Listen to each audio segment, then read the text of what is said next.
It is great to be back chatting on New Covent Garden Flower Market's Insta feed with another face behind the flowers.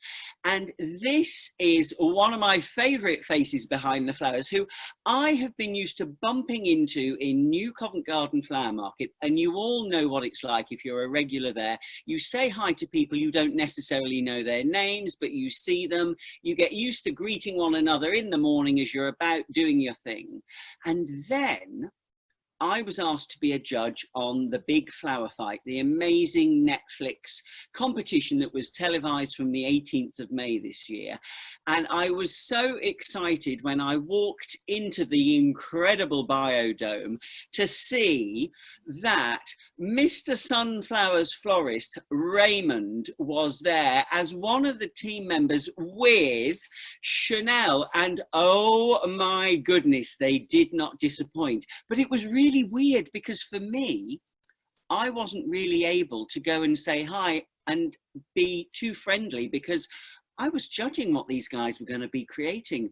And there were a few florists in that room that I knew and a few of them knew me. So it was quite a strange dynamic. But since that episode was finished, I was then able to just go into a slight purdah till the television programme was aired.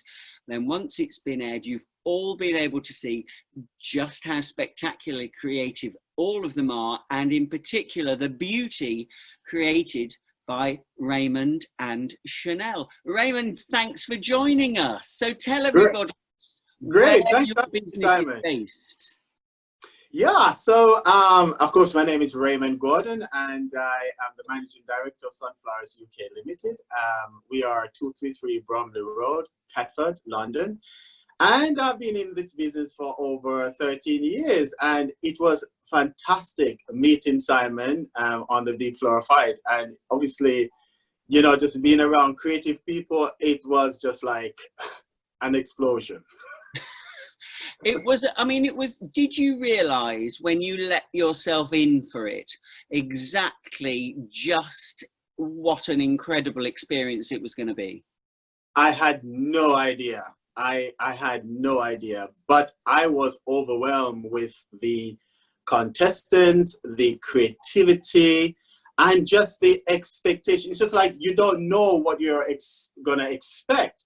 But having a creative mind and going to a competition like that, you tend to, you know, on the fence and said, okay. But because the energy was so positive with all the creative people, so people were just sticking their brain and said, okay, what am I going to do? And it's just that moment of creativity was so spectacular.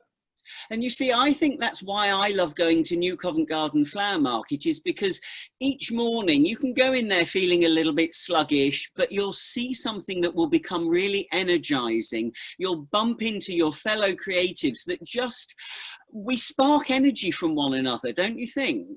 Yeah, definitely, because being around flowers is being around nature. So when you see all the array of flowers and just see like a sea of flowers, and they normally comes in different sections. So you have like the roses, the peonies, and all the different type of flowers. The way in which they organize the flowers in Covent Garden is breathtaking. And it always sparks some positivity. So it's an amazing place to be. You always, I love watching your Instagram posts because you almost are talking to the flowers and saying what they're doing to you and what you're doing to them. You have a little dance with them sometimes. Yes, I do have a bit of move, Simon. Well, you see, I think if you're part of people's, to be a florist or a creative florist, you are basically becoming a part of someone's life when they give you an arrangement to do, whether it is their christening or their birthday, weddings, events, or whatever. So I think we have a responsibility to make that magical as possible and conveying that positive mood. So, I mean, if you have a sour face doing flowers, it's not going to be really helpful because it's going to convey a negative message, and you're not going to be as creative to your best potential as possible. But if you change that and have a positive attitude, then, you know, positive attitude will always bring a positive result in creativity. And when did you first start visiting New Covent Garden Flower Market? Oh my God, since 2006. It's a long time. So you remember the old market that it used to be in as well? Yeah, yeah. It was bigger though. It was very big, wasn't it? Too big sometimes. Yeah. It's a much quicker visit these days because it's much more efficient as a process now, don't you think? Yeah, yeah. It's quite efficient now. Yeah. And it's clean. Love it. There's been a lot of chat recently, quite a lot of chat about diversity within so many different spheres. And I have always found, as a gay guy going in my early 20s, I was a really naive young guy going in, and I never ever found anything other than friendship and welcome amongst the wholesalers and amongst my fellow florists. As an unusual situation, I think, is the fact that it's been highlighted, because for me, I didn't think there was any issue. I bump into a whole melting pot of people in the flower market. As a guy of colour, how do you find it? Well, that's an interesting question. Well, initially when I just started, I never, coming to this country, I never knew much about racism and so it wasn't something that I know of back in Jamaica, where I'm originally from. We're just happy people, just everybody enjoy the beautiful flowers and so forth. So if there was like any racism, I would not even notice it, because it's not something that I go looking for. And I find the suppliers very welcoming. Obviously, I don't know if they just want my money or whatever, but I think they want all our money. Well, I just go there and be polite and just try to, you know, get a good bargain. And the thing about Covent Garden, you can get good bargains, so you can ask the price there, you can see the different flowers, and then so forth.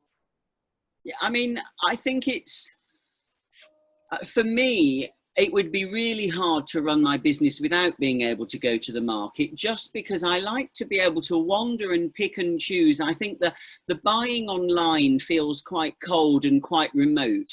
And I find being in the market quite inspiring, because you see things you wouldn't necessarily think of.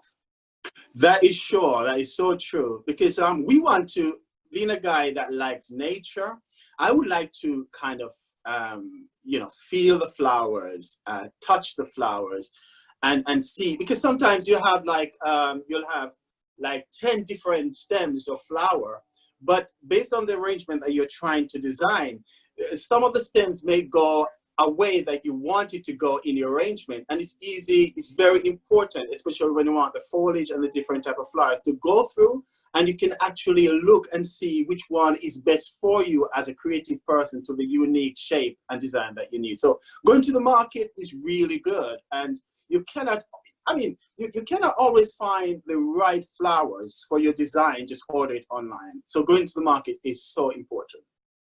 And when did you first become a florist? What was the spark that created the creation that is you? Sure.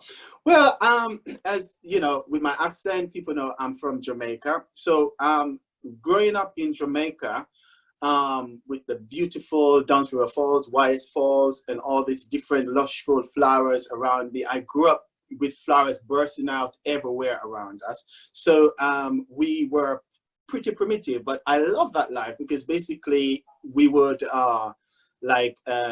go finding wood to make the fire. We would go around and fetching water from the spring, and, you know, getting spring water. So that time in my childhood was so amazing, and I enjoy walking and seeing the different flowers and the foliages, and I loved it. And so that is what sparked my love for nature and flowers. So when I came to this country and see the opportunity, I grabbed it with both hands.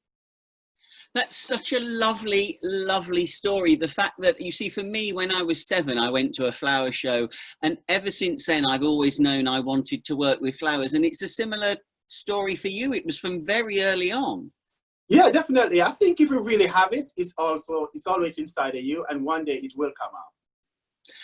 And so you embarked on a really brave journey to become a contestant on a TV show, in the knowledge that not only are your floristry skills going to be scrutinized, but actually you almost are putting yourselves out there.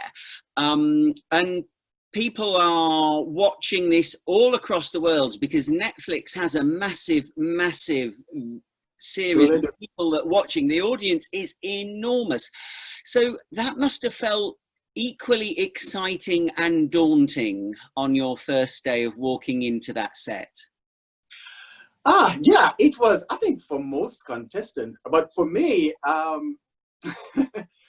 I always, because I think what keeps me and carry me through is the positivity that I have. So I'm always a positive person, and I feel that when you're positive, even if there is hardship, your positivity, you will find opportunity from being positive, rather than you looking at something to criticize and so forth. So I was always just there looking for an opportunity and just try to keep that positive energy going. And I think that's what brought us through.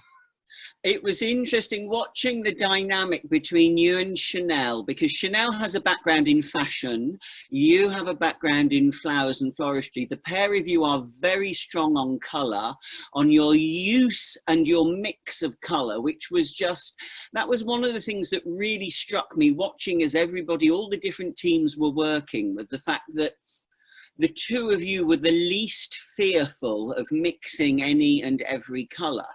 And now that I've discovered you both and look at you much more on what you do on social media, I realize that the use of color is really important within your designs. Definitely. Color is everything, absolutely everything. Whether it's going to be ombre, whether it's going to be something just very bold or traditional or, contemporary, color is everything. And the way in which color is being used, sometimes it can be undermining what floristry is all about. But I don't think one should be really, you should not hold back from exploring colors and try to put different colors that most people would say is unusual. But art is unusual, and as I said, beauty lies in the eye of the beholder. So if you are an artist, you should not be afraid to explore. And when you explore your creativity, then you realize, oh my God, I never thought that could work. And then you learn from that and try something with that. So I think we should always just explore ourselves. I think you're really correct, because a lot of people will say to me, oh, I'm not sure that this color would work with that color. And I would always reference back to nature, and I would say, go and look at a coral reef, go and look at some tropical birds or butterflies. Yeah. Every and any color combination will work. It's just having the faith and the courage, isn't it? It's the faith and the belief in yourself. Positive energy will produce positive energy. And if you are positive, you will find that, creativity looks for you. But if you're negative, you just don't believe in yourself. So you don't feel that what you're putting together is good enough. And then that energy, when you forward that, then that's what people see and that's what they buy. But if you're positive, you will sell positivity. And did you find it quite daunting being within a competition where every single project that you were making, you knew was going to be critiqued, and ultimately it became a process of elimination? That's the whole point of the competition. But there's always a chance of, as you say, beauty is in the eye of the beholder. So it's quite difficult to put yourself up for being critiqued on such a national, international platform. That's brave. Yes, I think it is. Well, then again, back to having confidence in yourself, but not too overly confident, but, have a kind of neutral mindset. is what we went in with that approach. And yeah, we know that there would be criticism and everything, but we rather like constructive criticism, because when having constructive criticism, that's when you learn and that's when you develop. So we applaud that.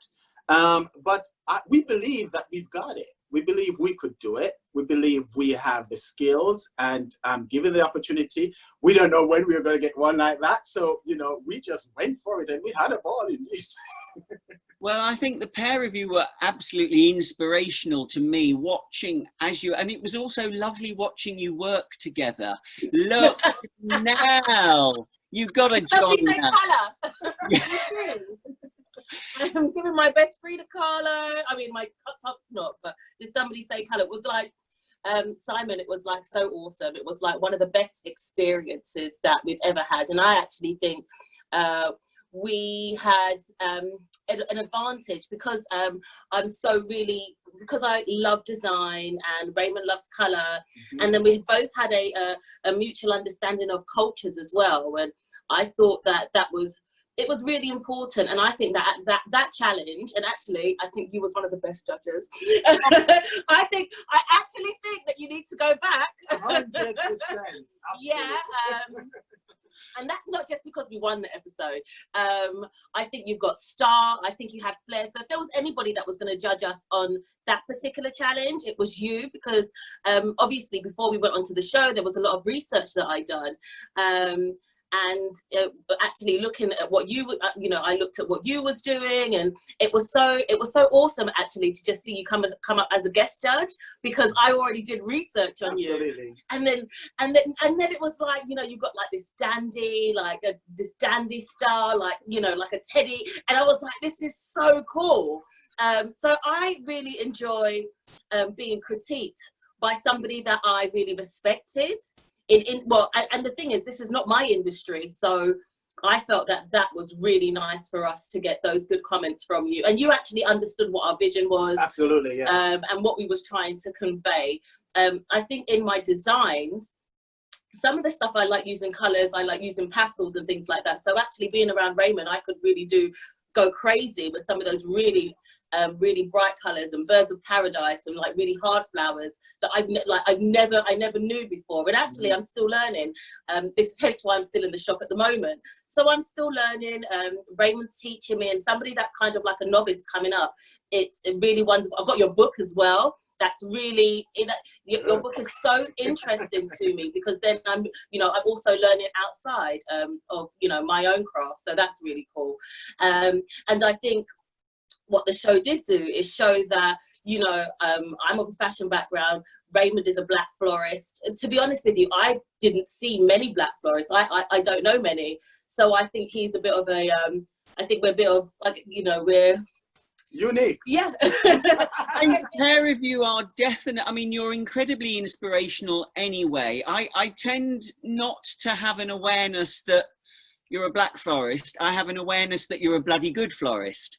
I'm looking beyond that element of it. And it's really only recently, with the whole diversity conversations that have started as a result of recent happenings, and the whole Black Lives Matter movement has really gained some incredible traction throughout the whole world, which I think is obviously really to be welcomed. But you two have actually become quite an inspirational role model amongst creatives, because you were dropped onto a really mainstream competition where arguably you would say it's going to be a group of white, safe, middle-class creatives. And actually, exactly. It wasn't. And you two were so dynamic. And we had a judge who was not, every week we had such a mixture of random judges that came from all cultures, all walks of life.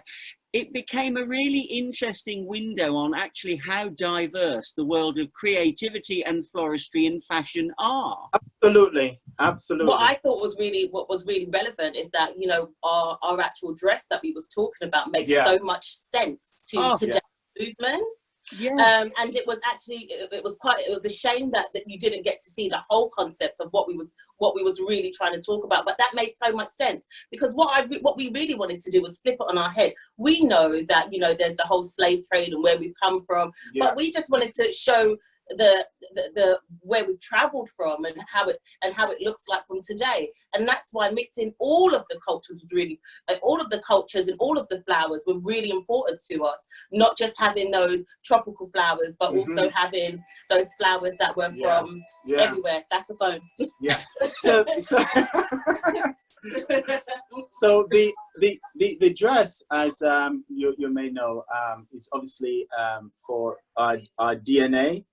And so basically it's just to allow our ancestors to kind of appreciate them for what they had gone through, and they would have seen these beautiful flowers, they would have enjoyed them, and just to bring that in light of the show. It was awesome. It was absolutely awesome. Yeah. And I think the fact that you were showcasing to us the combination of the DNA, which was the DNA of your heritage, the DNA of your journey, but also the DNA of the fact that we share a culture which is a flower culture. We come from different walks of life. Sure. We work in different parts of our industry. Channelle, you work in the fashion industry.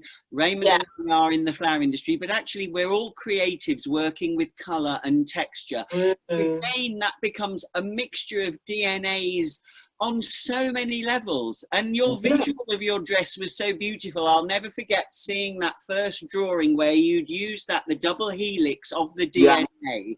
I just wish one of you had put it on. I remember your comment. You said you even wanted it to be a little bit more risque, like seeing a little bit more skin.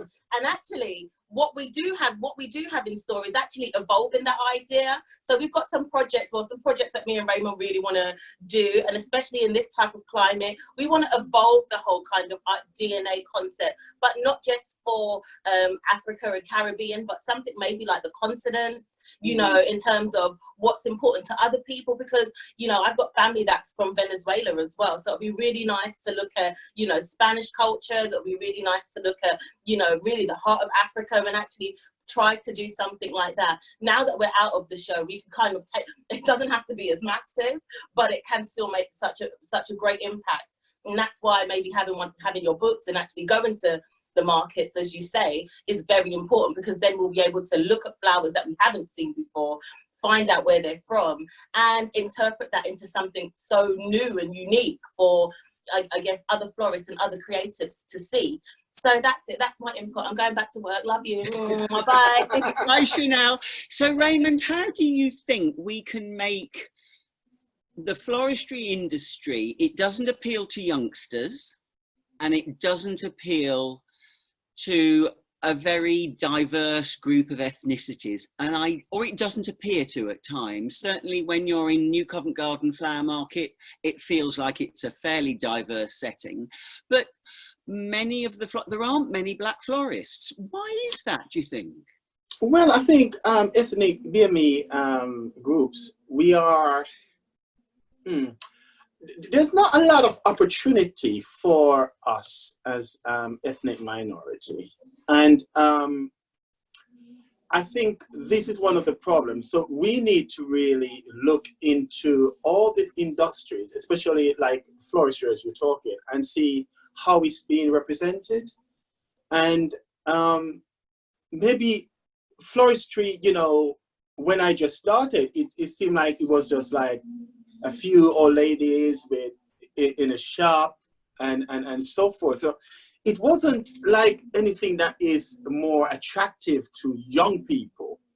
But I think we have an opportunity to kind of give it a sparks and a twist and make it more jolly and fun. Because florist is fun, and we should really convey that fun. And when young people see that, and it's quite therapeutic as well.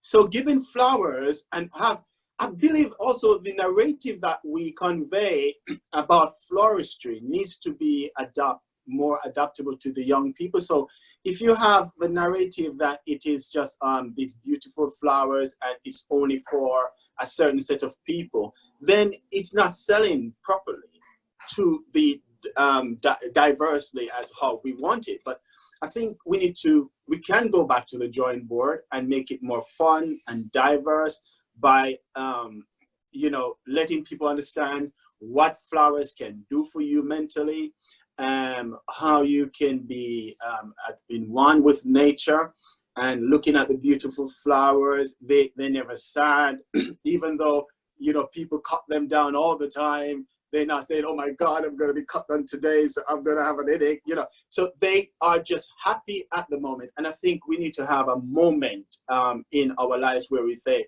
flowers, I need to adapt from nature and not just to think about what is going to go wrong. And if something goes wrong, then you look for an opportunity rather than look at something that is wrong, something that is bad. So it's all about mood and marketing and just make it fun. I think that would change the whole market. I think also the fact that if anybody were to talk to you and if anybody were to talk to Channelle, to just gain a sense of the fact that, so it's lovely to have this chat with you because you're so inspiring, but you're also so inspired by the materials that you work with. And I think that that was what really sticks out to me, is the fact that our raw materials are the most exciting set of raw materials, because in a butcher's or in a furniture shop, it's there, it sits there and they stay there. They might sell or they don't sell. For you and me, they keep evolving and changing. So in January, we don't get what we get in June. In June, it's going to change in July. So it keeps us fresh and refreshed, regardless of what we are liking to use. We don't always have that opportunity. So something else comes along that makes us think and makes us work, and it keeps our creativity so fresh. Yeah, definitely. It's a diversity in materials, and it allows us to be more creative. There's chicken wire, fabric, and there's so much more that can be explored. There's so much more, even with the flowers and the plants. I remember using plants and flowers when I started, and that was a thing. And then you would just make a nice arrangement, and I would normally use like the anthuriums, and I would put like gypsophilia in the anthuriums and roses in anthuriums, but then you make your oasis around it and create something real beautiful. And people look at it, oh my God, you know, and the way in which it moves and all of that. So flowers and being a florist is a creative business. And I wouldn't say it's a hobby. I think it's a hobby. It's not, because, you know, money will come if you're happy with what you do. And I don't see how I cannot do this, because it's my life. It's something that I thoroughly enjoy. It's something that I would do for free, just to be there, just to have the experience, have more experience, learning from other people. I'm still learning, even though I'm in it for, you know, over 13 years. I still see different methods and different things. So it is quite an interesting career, really. I've been a florist for over 35, 40 years, and I still learn something from another florist every time I'm with one. Amazing, amazing. Same here. So if I were to tell you that you could only take one flower out of New Covent Garden Flower Market, what one would you choose? It's not fair. That's not a good thing. I know. To do. Me.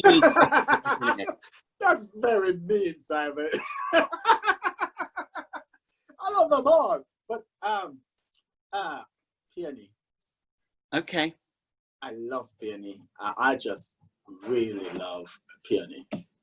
So we're talking now, and it's mid-June, so they are still riding at the crest of our peony wave. They're incredible flowers, aren't they? Absolutely. The way in which and the way in which you can you know, allow them to open. If they're not open, you can know how to make them open. And they are, I like the light, the baby pink peony. I love that because it's so subtle and so beautiful, and it works well with white, and it's just an awesome flower to work with. So I love peony. It's just an amazing flower. Yeah.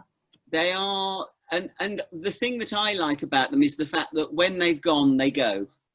Yeah, They don't hang around. They can't. No. They're amazing. They're like having they're like having you two walk in at a party. You're in, we see you, you're amazing, and then when you go, you're gone. That's it. Just do your thing and off you go. Yeah.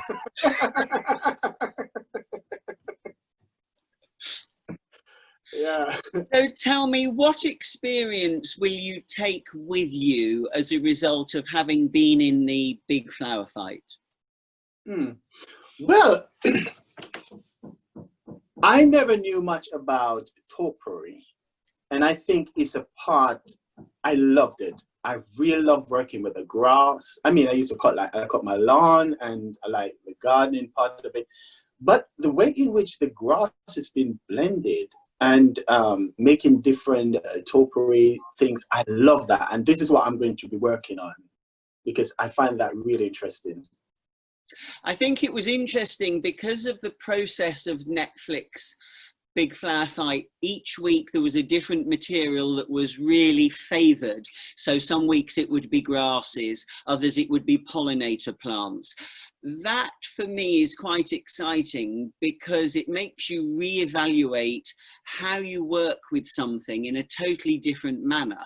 And that almost is what I enjoy about being in a creative industry, working with fellow florists, because what you do with a bunch of peonies would be so different to what Channelle might do or what I might do.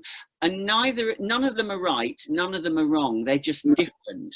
And that's what I love about it.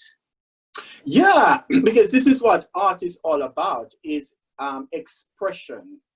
And this is why I think learning to have a positive attitude will give a positive expression.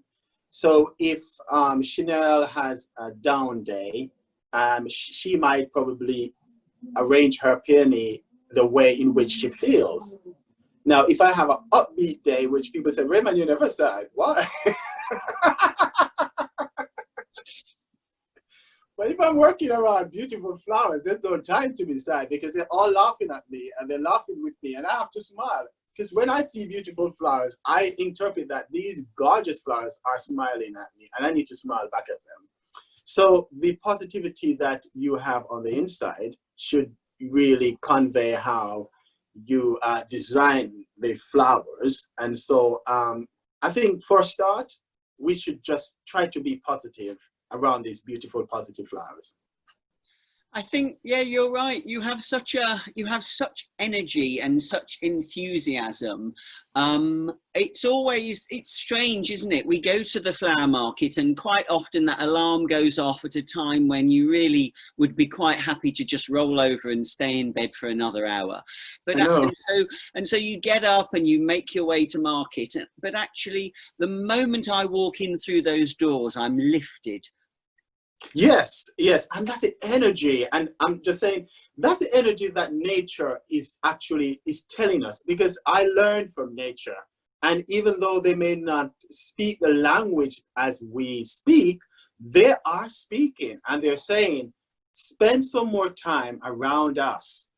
Because when you see beautiful flowers, for example, going to the common gardens and you see the different way the flowers is being arranged and the beautiful textures of different flowers and just how they grow, something has to be wrong with you for you not to be happy. Yeah, you're right. Seriously. Yeah. I mean, isn't it extraordinary that we've been working with these flowers all these years now, and still I can lift the lid off a box of peonies or sweet peas or roses and get such joy from it. Sure, yeah, definitely, because they come with, again, that beautiful fragrance. And the other thing, again, it's just like flowers, they're so magical, because also you have the sensory flowers, which I love. I love eucalyptus and the freesias and the wax flower and all these lavender. And when you put those together, the fragrance that you actually receive from that, they are saying, I love you. That's what they're saying. I love you. You know, it's just like amazing. It's just a powerful way to actually convey such emotion with flowers. Amazing. Well, I think we're really lucky. We work with a very beautiful, we work with beautiful raw materials. And I think for me, I think I'm lucky to work in a world where I work with such beautiful, creative people. It's inspiration from others that inspires me. And I have to say, you and Channelle, meeting you and getting to know you and to watch your work on the Big Flower Fight was so exciting, but also the fact that you and I had the connectivity of seeing one another in New Covent Garden Flower Market made it feel extra special. So it's been such a privilege. You two are such role models. Thank you, Raymond. Thank you so much. It's been so good to chat to you, and I can't wait to bump into you in market to have one of your energy-filled hugs and see what gorgeous blooms you're buying. Absolutely. It was a pleasure meeting you, Simon. Thank you. And the Big Flower Fight, it was really good to have an experienced judge like you that can actually appreciate the hard work that is being put in. And you can have judge and you can have judge, and you were a judge. Oh, that means a lot. Thank you, Raymond. Take care. Take care. Thank you. Bye for now. Bye. Bye-bye. What a joy chatting to Raymond, and what a boost to be able to talk to Channelle too. He is such a creative, and he is a real stalwart of New Covent Garden Flower Market. I can't wait to see him back there soon, and I will see all of you soon. But meanwhile, keep safe. Take care. Bye.